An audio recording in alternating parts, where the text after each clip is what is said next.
Welcome to Same Spit, Different Face TV. Well, my opinions is facts, and if you don't like my opinions, you can start your own podcast. And it's free. So don't forget to spit on the like button, the subscribe button, and the notification. If you clicked on this video to hear about what Diddy said about the feds, I need you to hit that like button. If you're new to this channel, hit the subscribe button. Now, Spit Squad, Diddy Combs insists feds want to police non-conforming adult activities and freak-off videos reveal his innocence in trafficking. Facing a trial later this year for trafficking, other damning charges, the much accused Sean Diddy Combs today took a big swing at prosecutors' insistence that his so-called freak-offs were depraved and non-consensual debaucheries. According to Combs' ambitious lawyers, in the latest variation of their attack of some accusers' tactics, their clients commented no crime is long-term relationship with victim one, and the feds are prudents who want to control what goes on in persons' bedrooms. Far from the government's lewd discretions, the videos show adults having consensual sex, plain and simple, claims a letter from the incarcerated Bad Boy Records founder defense team sent Tuesday morning to Judge Arbram. At bottom, this case is about whether victim one was or was not willing participant in her private sex life with Mr. Combs. The videos confirm that she plainly was. There is no evidence of any violence, coercion, threats, or manipulation whatsoever. The somewhat redacted coercion adds to the self-described quiet, dark, and grimy sex tapes, as it seeks to have a protective order modified in regards to the videos. There is no evidence that anyone is incapacitated or under the influence of drugs or excessive alcohol consumption.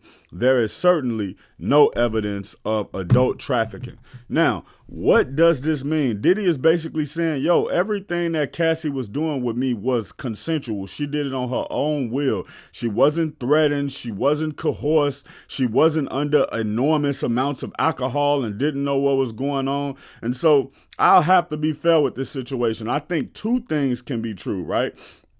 I think one thing that can be true is that Cassie definitely did this out of consent. It's 100% chance that Cassie was in this relationship. She knew about the freak off. She knew what was going on.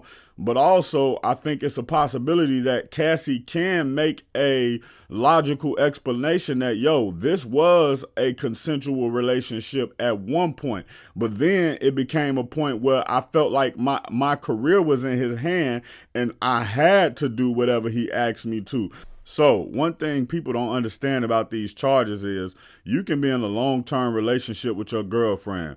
You and her can have relations at 12 midnight. And by relations, I mean y'all do the do, right?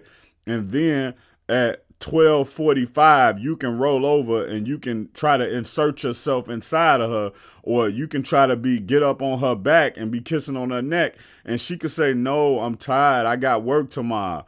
And then you could say, come on, just give me some. And then she could say, no, I don't feel like it. I'm sleepy. Once you insert yourself inside of her, even if she wet, even if she saying it in a way that you quote unquote feel like she still wanted, even if you feel like she playing hard to get, the moment she tell you no, that should be where you stop. And then the moment she tell you no again and you continue, that's 2 times she done told you not. So that's definitely you graping her. Now, a lot of people don't see it like that. It is some relationships where women play hard to get, or it is some relationships, and I'm talking about when I say hard to play hard to get, I mean like that's their role that they like to play, and I mean like role playing. I don't mean like all women are playing hard to get when they say no. Don't go out there and do some stupid shit and say, oh, he said that they be playing hard to get, or don't go out there and try to misquote me and try to say, oh, see, guys like him don't understand no. No, I'm saying that no means no. But I'm saying in some relationships, they do role play, or they do have situations where a guy may even tell his woman, nah, I'm tired. I don't really feel like doing nothing right now. And she may start playing with the meat, and then she may hop on top of it, or she may throw her mouth on and boom. And so even in that sense, if the guy tells the woman, no, I don't feel like it, and she say, just come on, babe, just give me a little bit. And then he say, nah, I'm not really for it. But then she start topping him off. if he decided to say, yo, I feel like she raped me, and the only reason I carried through with that is because I felt like she was gonna put me on child support, or I felt like she was gonna put me out and it was 5 degrees outside. Or he may say, yo, I found out that she had put a case on somebody before and she lied on him, and that person ended up getting time in jail. And I felt like she might try to put a case on me, so I went forward with it. Now, I know y'all may say, hey, this sounds crazy. What is he talking about? Well, it is a strong possibility that, Cassie could have felt like she was in a situation. And what was that situation of? That situation was, yo, well, if I don't do this with Diddy, he's in control of my career, he's in control of my music. And even though I don't have fun with these freak offs anymore, or these orgies anymore, and I don't want to do it, he's told me in the past, hey, I control your career. Or he said in the past, I'm going to put that record out for you. So, and why do I say that?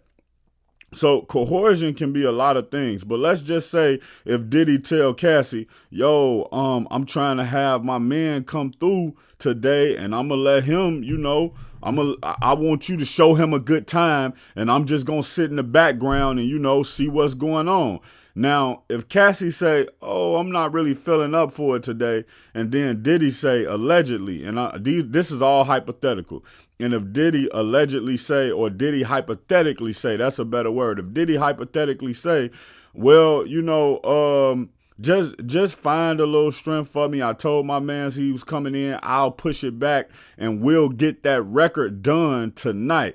Now, that's coercion, because he basically done tied the two together and said, yo, this record is now attached to your sex. And so in her mind, all she thinking about is, man, he said he gonna do this record tonight. If I don't do this, he not gonna do it, because he gonna say, well, if you don't feel good enough to do that, you don't feel good enough to do a record. So that's where the coercion part hypothetically could come in. But like I said, man, Diddy could definitely be in a position of where everything that's being said about him, everything that's going on with him, none of it is right. None of it is the truth.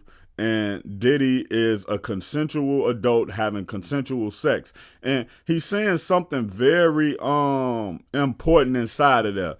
He's saying he's trying to demonize what's going on in two consensual adults' bedrooms. So what Diddy is probably going to come out at some point, I can't 100% say this, but I think he might possibly come out at some point and just say, hey, I'm a BM. And if y'all don't know what that is, the opposite of heterosexual, the opposite of homosexual. And he might come out and say, yo, I'm a BM. And by me being a BM, everybody is basically, the feds are trying to demonize me for what I'm doing, and they trying to tarnish my image because they know hip hop is a very homophobic genre of music and lifestyle and stuff like that. So maybe that may be his angle. Maybe at this point, he may want to paint himself to the jury as somebody who's just living a free life, and he's just doing his thing. Everything he's doing is consensual, and the feds are basically trying to conflate issues. They trying to conflate the fact that, yes, he did get into a fight with Cassie, and he may even have some people come on the stand and say, hey, she's hit him before as well. I've seen both of them fight each other. I've seen him start it. I've seen her start it. But never at no time have I seen that attached to any of that. Diddy is ready to fight, and it's funny that academics say he spoke to 6ix9ine and Diddy, and 6ix9ine told Diddy, yo, you can't be sleeping all day. These people out here putting all these narratives out about you, and if these narratives are not true, you need to be trying to fight some of them in a public eye, at least to get the public back on your side. Because if Diddy allowed them to just keep slandering his name and releasing videos and releasing names and releasing 1-900 numbers, well, what's going to end up happening is the jury pool is going to be tainted, and all they're going to see is all these heinous things about him. And by the time they get into that jury box, they're going to already have a preconceived notion of him. And when Diddy get out, he need to throw a lob or throw some money to Jay-Z, because even though Jay-Z is trying to clear his name, he indirectly kills the credibility of Busby. And if Busby trial or case goes on, or if Busby gets sanctioned, what ends up happening is that Busby may have to drop those cases from the perspective of the clients that he trying to represent against Diddy. And then what ends up happening from there is nobody else may want to pick those up. And I know a lot of people are saying that Jay-Z turned his back on Diddy, but we don't know what type of work Jay-Z is doing behind the scenes. He got to keep his nose clean, but he could be doing work behind the scene in order to help Diddy. If you want to hear more Diddy updates, hip-hop news, or celebrity updates, click the subscribe button. Check out my original Chicago hood movie in the end screen, No Time to Play Fair.